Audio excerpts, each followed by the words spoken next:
Suppose we have this amount to be given to our team members who have achieved the percentage within this range.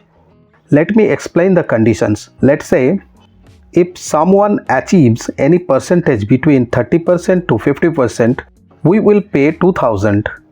If the percentage is between 50% to 70%, then 5000, and so on. Now, suppose these are our team members and the percentage achievements are these. In traditional way, I need nested if function to calculate the respective amount.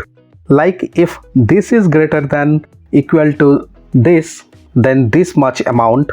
Then again, if this percentage is greater than this, then this percentage will be given, and so on. It's a tedious process, but the same result can be achieved very easily using lookup function.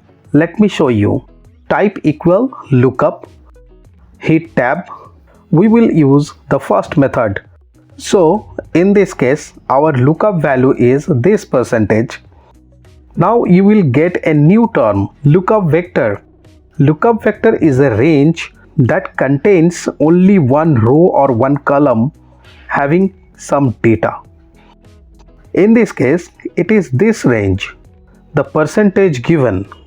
Now put a comma. We need to select the result vector, which is this column, next to percentage column.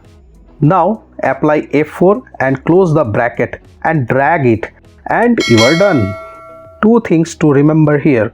This order should be in smallest to largest order, because the function matches the largest value in lookup vector that is less than or equal to lookup value.